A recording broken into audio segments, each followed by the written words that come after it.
Buenos días, estamos aquí con Carlos Cuarón, que presenta en este festival, entre otras películas, Amalgama, que pudimos ver en el Festival de Málaga. Bueno, muchísimas gracias, espero que estés bien aquí en este Festival de Villa de Leyva. Sí, no, gracias a ti, increíble. Sí. Bueno, hemos estado escuchando un fragmento de lo que estabas comentando hoy sobre la importancia del español. Está el Festival de Huelva, cine iberoamericano, está el Festival de Málaga, que antes solamente era de cine español, ahora ya ha metido películas iberoamericanas. Está Horizontes Latinos en el Festival de San Sebastián de categoría A. ¿Esa unión del cine en español, tú crees que es importante o es simplemente una circunstancia que durará unos años y luego desaparecerá? No, yo creo que es una necesidad. O sea, por algo Málaga creció a lo que es, específicamente, por eso también en México el Festival de Guadalajara es iberoamericano. Y en cada país, acá en Cartagena, ¿no? Y es muy importante porque lo que dije lo creo, no voy a estar de hocicón. O sea, en nuestros países tenemos un gran poder que damos por sentado, y es el lenguaje, ¿no? El lenguaje nos une y nos da poder, y por desgracia no lo hemos entendido todavía, ¿no? Además de que culturalmente somos muy demasiado cercanos. A lo mejor no nos entendemos un poquito, a veces. Yo siento que hay más prejuicio en España, me ha tocado en mis viajes a España. En Latinoamérica estamos más acostumbrados a los acentos de todos lados, y entonces estamos muy abiertos y no queremos doblar las películas y subtitularlas, que es lo que han querido hacer con mis películas allá. Ustedes tienden a aceptar más al argentino por una cuestión, pues quiero pensar, cultural y de cercanía que tienen las culturas, y no que no quieran al resto de Latinoamérica. O sea, yo creo que quieren mucho a México como nosotros los queremos a ustedes, simplemente que aceptan más fácil el acento argentino, pues, que al acento mexicano, o que al colombiano, que al chileno, o que al boliviano, o el que sea. Las razones, pues habrá que estudiarlas bien y de dónde viene, ¿no? Hay una cierta cercanía, y también lo que dije en el conversatorio, que el argentino promedio tiene esta cuestión de que se siente europeo, ¿no? Entonces a lo mejor se integra mejor, no lo sé, ¿no?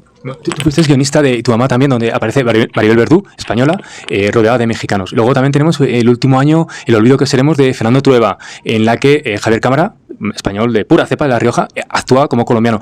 Pero se ve que en España hay muy poca coproducción iberoamericana, es decir, España con otros países. Ya no sé a nivel latinoamericano si México con Colombia o México con Argentina, pero ¿tú piensas que falta más coproducción? Y si falta, ¿por qué no hay más?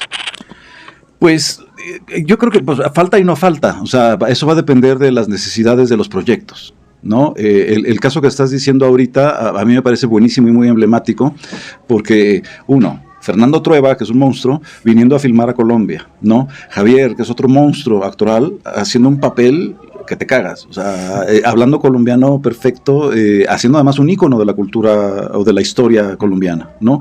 Nada fácil. Y salió aprobado, pero con creces, ¿me entiendes? Y entonces, ¿por qué no podemos hacer eso más todo el tiempo? Si a mí lo que me funciona es un actor español, pero yo voy a hacer una película en Bolivia, por decirlo, y lo quiero de boliviano, ¿por qué no? ¿Ok?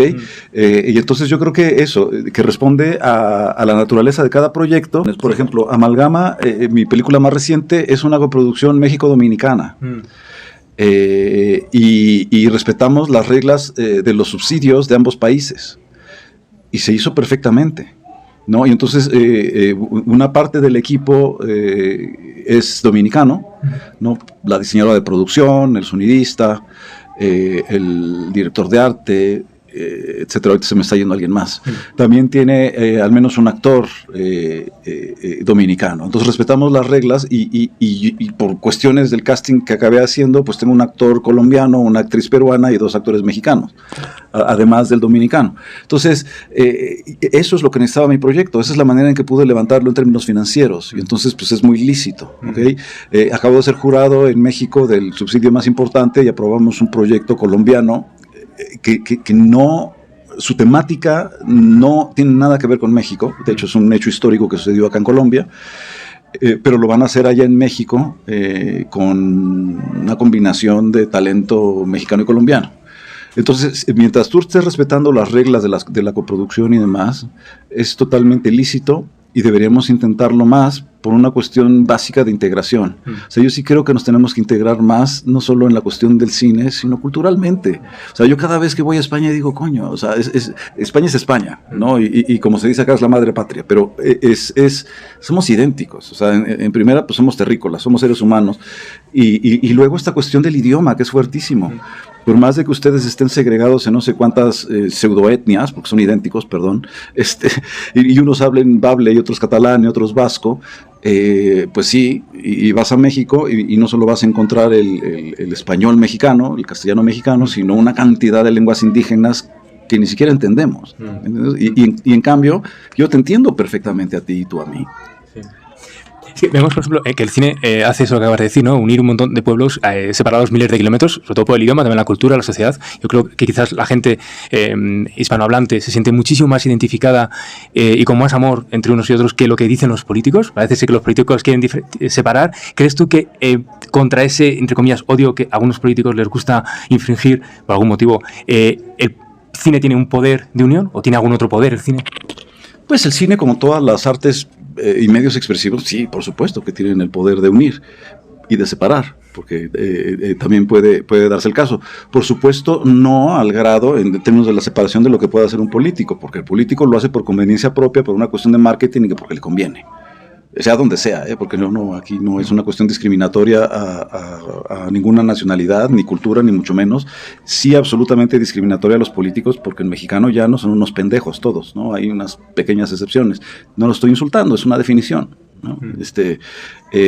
Y lo que hacen las artes y los medios expresivos es exactamente, ese es el chiste, justamente, ¿no? En vez de estar hablando de nacionalidades, hablemos de culturas.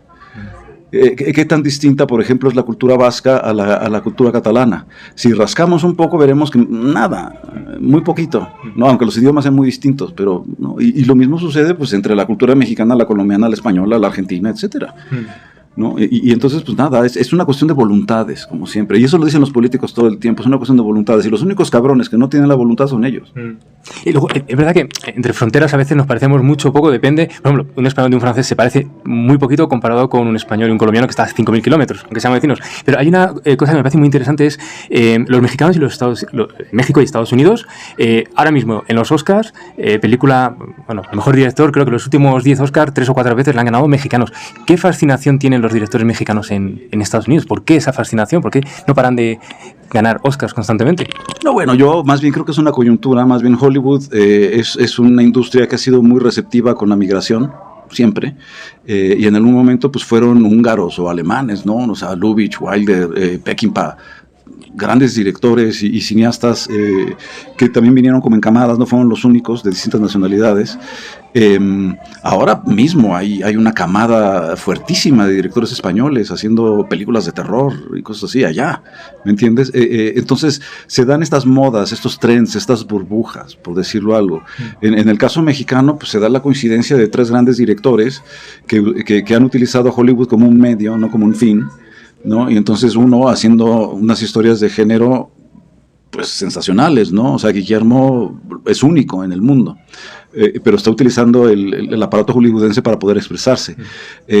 Lo de Alejandro ahora es impresionante, porque hacer una película como Bardo, que es totalmente personal, autoral y demás, con financiamiento de Netflix, es una locura, ¿no? Y lo de Alfonso, que de alguna manera inauguró ese camino, porque no, o sea, Roma no fue financiada por Netflix, pero fue comprada como un original, te muestra cómo por un lado Hollywood se está abriendo a las culturas, sobre todo en la categoría de cine no hablado en inglés, antes le decían extranjero, suena raro, o foreign language, ¿no? Para mí es eso. Entonces, ellos principalmente han estado dando la cara por el cine mexicano, no son los únicos, y habrá otros, en distintas categorías, no necesariamente en la dirección. O sea, Eugenio Caballero ganó como diseñador de producción, Navarro como fotógrafo, El Chivo como fotógrafo, etcétera. 2 preguntas más, ya para terminar. Este año en el Festival de Cannes el único representante fue José Pablo Escamilla y en una parte de laboratorio. ¿Qué ha pasado este año? ¿O está pasando algo en el cine mexicano que no estuvo en Cannes? Porque sorprende, ¿no? Ni una. Pues es que así pasa, ¿no? Yo no prendería los focos de alarma porque, claro, no hubo mexicanos, pero ¿quién estuvo? Estuvo una película argentina, creo, ¿no? O sea, para mí el punto es que siempre estará representado en los grandes festivales Latinoamérica e Iberoamérica en general, ¿no? Pues porque hay grandes directores en todos nuestros países y por supuesto en España, ¿no? O sea, yo no puedo explicar un poco cómo entiendo el cine sin Almodóvar, por ejemplo, ¿no? Que es un ícono del cine mundial, pero pues es español. Y ahora pues ustedes tienen unos directores interesantísimos. A mí me encanta lo que está haciendo Sorogoyen, por ejemplo, ¿no? Y ahora estuvo en el jurado de Venecia. Acaba de presentar Las Vestas, que está triunfando más en Francia casi que en España. Claro, la que hizo en Francia, ¿no? Sí, bueno, la hizo con un francés, la hizo en Galicia y triunfa más a veces, como Almodóvar, a veces triunfa más fuera que en su país. No sé si eso también pasa. De hecho, ocurre, y ya con esto cerramos la última pregunta, que hay directores como Iñárritu, Cuarón o Guillermo del Toro que están fuera de México, pero hay gente que se queda en México. Y la pregunta es peligroso hacer cine en México? Lo digo por el caso de Luis Estrada, que cada vez que hace una película dice que pasa miedo, porque se mete con los narcos, se mete con los medios de comunicación, etcétera. ¿Crees que es seguro hacer, no importa qué tipo de cine en México, o es mejor no tocar ciertos temas? Pues yo hasta el día de hoy no conozco a ningún cineasta que haya sido abusado o asesinado o maltratado por cuestiones ideológicas, por haber hecho una película que le incomode a alguien. Han muerto, por desgracia, a varios compañeros cineastas por una cuestión de la inseguridad que vive el país, pero no es porque vamos tras él por la cuestión ideológica. Entiendo lo de Luis, porque él decidió, desde hace un rato, hacer, digamos, farsa política. O sátira política, perdón. Y entonces, por lo tanto, cuando haces eso, pues sí, puedo creer que incomodes y que pises ciertos callos. Ahora, no creo que llegue al grado de la agresión a la vida, en cualquiera de sus expresiones. O sea, no, yo creo que en ese sentido México es un país seguro para hacer cine, y lo pongo entre comillas, pues porque siguen saliendo películas maravillosas, o sea, como Noche de Fuego, no sé si la viste,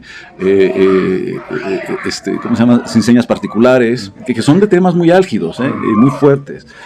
Acabo de ver, bueno, La Caja de Lorenzo Vigas, acabo de ver otra, la que ganó Morelia, ¿no? El norte en el vacío, el norte sobre el vacío, de Alejandra Márquez, y todas son historias muy fuertes que bueno, pisan los pies o los callos de las autoridades, de los narcos, de gente, pues pero que son un retrato bastante fiel de la desfortuna mexicana, ¿no? Entonces no creo que sea peligroso hacer cine, y espero que lo sigamos haciendo, y en ese sentido el cine mexicano seguirá muy presente en todos los festivales. Fue totalmente coyuntural que este año no haya aparecido en Cannes. El año pasado hubo 3 películas que resultaron ser importantes, no en la sección oficial, pero sí en la cierta mirada, sí en la Semana de la Crítica o en la Quincena, ¿no? Y el chiste es mantenerse ahí. Al final del día, no sé cuál le tocó ir este año a San Sebastián, que me parece muy importante por ser el festival más importante de Iberoamérica, y mantener la presencia de las grandes películas iberoamericanas en festivales como San Sebastián. Bueno, pues muchísimas gracias por esta opinión sobre el cine iberoamericano en general, que me parece muy muy interesante. Esperemos que siga así ese cine iberoamericano fuerte. Y nada, muchísimas gracias, que disfrutes mucho del Festival de Villa de Leyva. Claro, gracias. Gracias.